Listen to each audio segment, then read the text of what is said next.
last week in their response to the ongoing protests. Now, Kenya Kwanza claimed that protesters are being paid. Now, for anyone to claim that those protesters who came out in hundreds and thousands in places like Emali, Busia, Kitale, Kilifi, Kakamega, Machakos, and Nairobi, among other places, were paid is to be extremely insincere and to live in deep denial. And that should worry Kenyans. A regime in denial and deep slumber is a very dangerous regime. And Kenya Kwanza is one such regime, as we all know by now. Now, we are shocked at how fast Kenya Kwanza has lost contact with the people and how they don't understand what Kenyans are going through. Kenya Kwanza claims that the protests are not about the cost of living.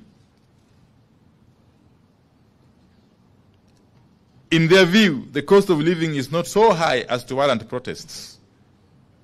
That is how a regime that has abandoned people's agenda thinks. And Kenya Kwanza is obviously one such regime.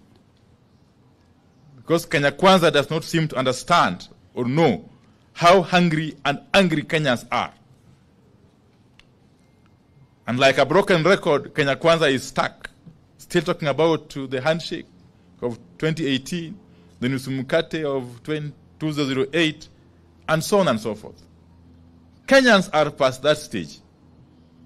And since they lack imagination, Kenya Kwanza is the only political formation still thinking and talking about these handshakes and the rest. And no wonder the regime has lost the people. Now Kenya Kwanza is accusing us, Azimio, of failing to provide solutions to the rising cost of living. Seriously. We know no country where a party stays in government, but once the one out of government provides solutions to the problems of the people. If Kenya Kwanza solutions are not working for the people, then Kenya Kwanza needs to get out of power. Just disband and quit. Across the world, responsible leaders and regimes admit failure of their policies and quit in the interest of the nation. Don't ask us for solutions. Quit and pave way for a regime that has solutions. Indeed, if we took over power, we would provide those solutions. You all know. Now, in their address last weekend, Kenya Kwanza purported to call the attention of the nation to so-called efforts by the government to reduce the cost of living. But they could not point to any such efforts. If there's an effort to lower the cost of living, Kenyans will notice it. And Kenya Kwanza would not need to be explaining itself or struggling to explain itself. The truth is, there are no such efforts to lower the cost of living. How can raising of taxes on fuel from 8 to 16% be classified as an effort to lower the cost of living? Now, Kenya Kwanza is telling us that the government has hired some 55,000 teachers. Now, so what? That isn't a favor. They are supposed to be hiring teachers anyway. But they are missing the point. People eat food, and people want food. Even the teachers they are crying about, even the teachers are crying about the cost of living and high taxes and low salaries. Hiring teachers doesn't reduce the cost of living. What is the point in hiring a teacher, then taking away his entire salary through taxes? What is the point in hiring workers and turning them into slaves? We encourage Kenya Kwanza to move past generalities of constantly reminding Kenyans that Kenya Kwanza is a legitimately elected government. People want food. People don't eat government, legitimate or illegitimate. Yeah. give them food, and they leave the streets. Namna hiyo? Yeah. The legitimacy or credibility of any government is seen in the way it governs and treats people. If a regime is a failure, like Kenya Kwanza is, it does not matter how legitimate or otherwise it is, because people simply want food. Now, Kenya Kwanza is talking about the Hustler Fund and the plan to roll out the next phase and so on and so forth. Now, Kenya has never had a shortage of funds, like youth fund, women fund, and you can count them. And yet again, people don't eat funds, you know. People eat food. And people don't eat in faces. Yes, people eat today, okay? And every day. So don't tell Kenyans about Hustler Fund at its next phase. Just tell Kenyans how food will be affordable now, today. And they will leave the streets. Otherwise, if you don't do that, be ready to face these people in the streets for as long as it will take. Hire your militia, as many as you want to hire, but the people will not leave the streets. Namna hiyo? Yes. So I think I want to leave it at that point and ask my brother, the Honorable Leader, Senator Mazayo, to continue.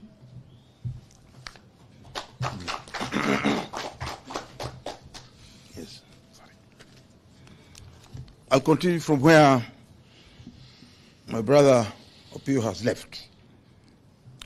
We do not understand Kenya Kwanza's obsession with saying and doing what Kenyans have not asked for. As far as we know, Kenyans have never asked for funds to be launched. Kenyans have specifically asked for the cost of goods to come down and taxes to be reduced. But Kenya Kwanza is talking about deficit and funds. We have seen Kenya Kwanza resorting to the tired and bigoted phrases like "lord of violence." It won't work. People don't care. All that the people want is food.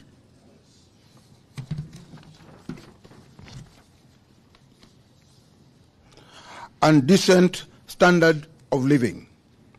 If Kenya Kwanza has a price of peace, has a prince of peace who can't provide food, no amount of character assassination of his challenger will sway Kenyans. People want food. We have seen Kenya Kwanza purport to be sharing with Kenyans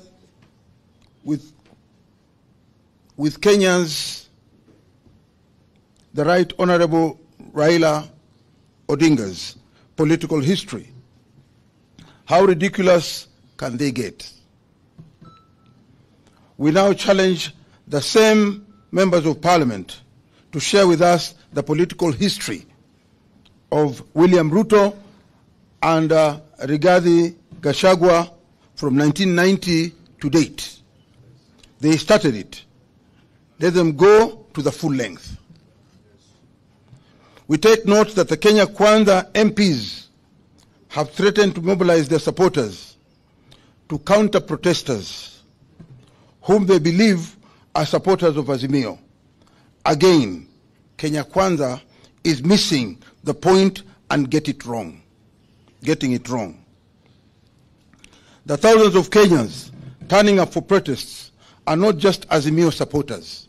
They are Kenyans from across all political and non-political formations who have been brought together by suffering. The protesters are from Azimio, Ford Kenya, ANC, and even Kenya Kwanza. The people realize they don't eat government. People eat food and they want food. People realize that having voted for a party or for a president who does not put food on the table, all the same, we welcome Kenyans. I will repeat that. People eat food, and they want food. People realize that having voted for a party or a president does not put food on the table. All the same, we welcome Kenya Kwanza MPs to protests on Wednesday, Thursday, and Friday. If they come with violence and murder, Kenya Kwanza supporters will be among the victims. We take note that Kenya Kwanza members of parliament have resolved to cooperate with the police to ensure that there's no further loss of life and livelihoods. We know what this means. It means confirming protesters with members of that killer squad called Operation Support Unit, whose brief is to maim, kill protesters, including Azimio leaders. In this regard, we take great exceptions to the continued threats to life of our leader, the Right Honorable Raila Amolo Odinga. As propagated by senior leaders of the Kenya Kwanza regime, there will be a price to pay for those threats.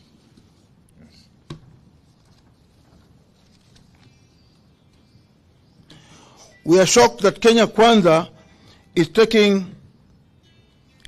of those who orchestrate, plan, and finance violence, and occasion mass displacements of civilian population and business deemed to be owned by people from other communities.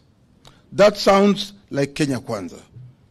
The sponsors of the greatest violence and murder and displacements in Kenyan history are in Kenya Kwanza.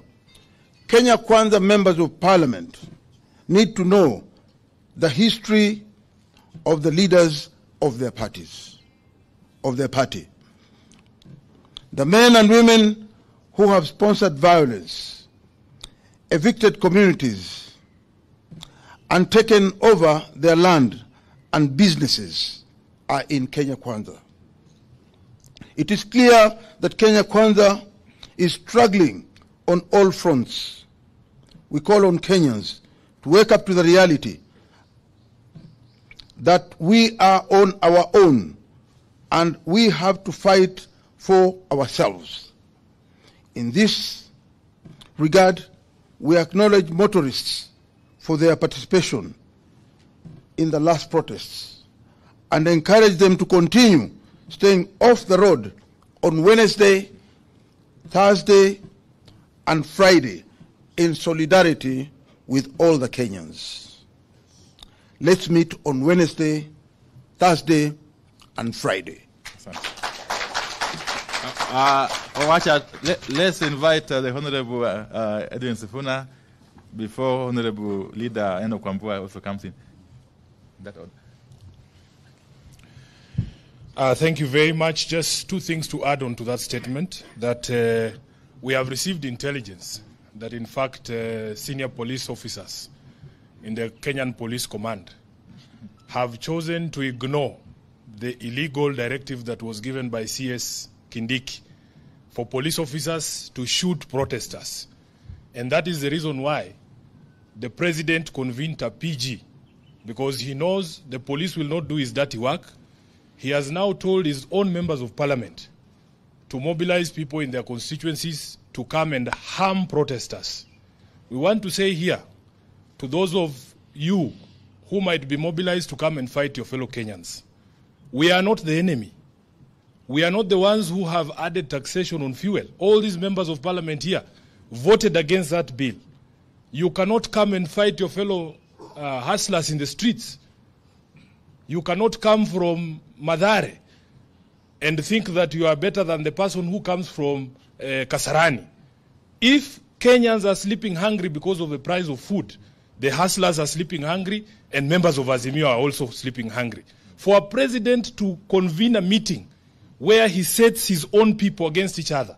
I think we have never come to such a law in this country, and we must condemn it in the strongest words possible. I want the people of Azimio to know we have won the argument.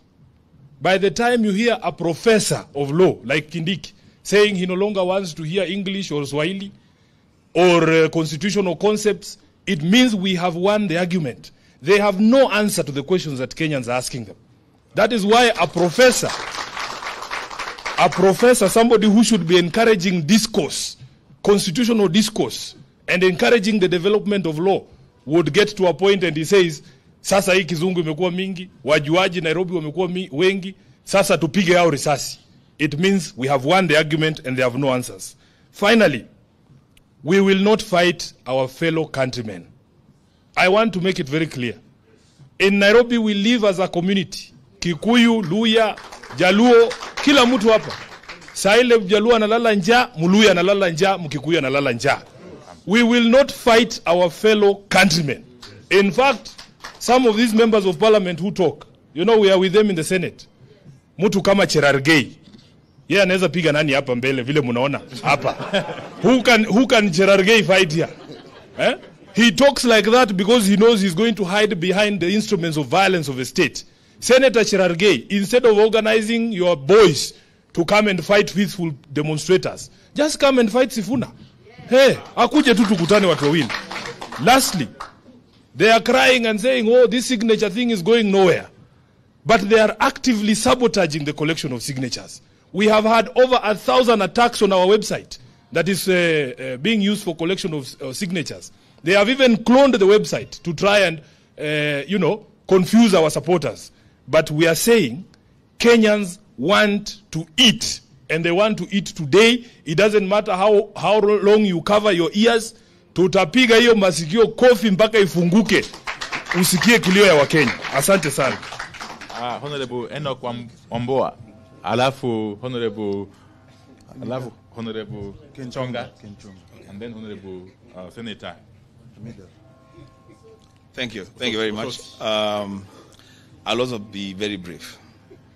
I will say three things. One, we must structure this conversation properly. The conflict that we are experiencing today and that we will experience on Wednesday and Thursday and Friday is not a conflict between Kenya Kwanza and Azimio. That conflict happened on the 9th of August, yes, and we won it. Yes. The conflict that we are going to experience on Wednesday, Thursday, and Friday is a conflict between one William Samoei Ruto and the people of Kenya. That's what's happening. I was really surprised to see Honorable Ruto calling honorable members and telling them to go and mobilize their people, their constituents, to fight us. Actually, I would say I am ashamed on his behalf. Because the people from those constituencies, some of them are suffering even more than people in constituencies represented by Azimio. And let me tell you what will happen on Wednesday. And I'm not a prophet, but I can foresee this.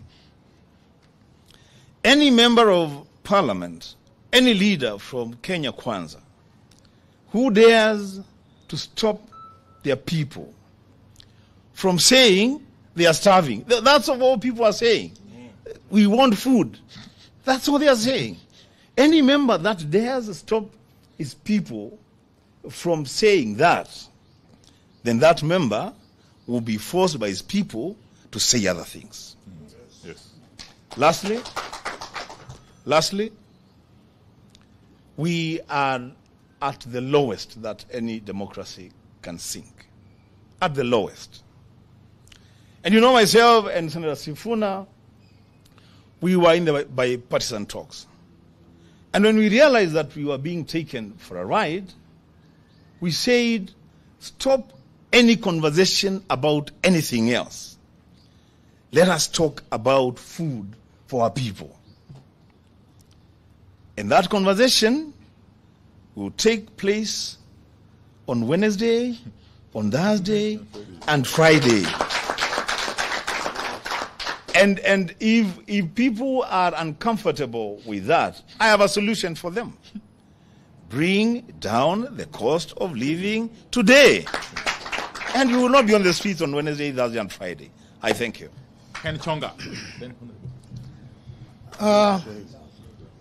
Wakenya wenzangu, ukweli wa mambo ni kwamba chenye Mheshimiwa Ruto hajaelewa ni kuwa msukumo huu, maandamano haya si vita baina ya Ruto na Raila. Maandamano haya, msukumo huu umeletwa kwa sababu hali ya maisha haiwezi ikakidhika tena.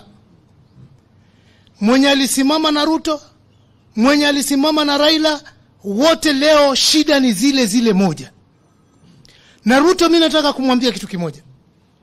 Serikali ambayo haiwezi ikatetea wengi ambao ni wanyonge, haitaweza kutetea wachache walio watajiri.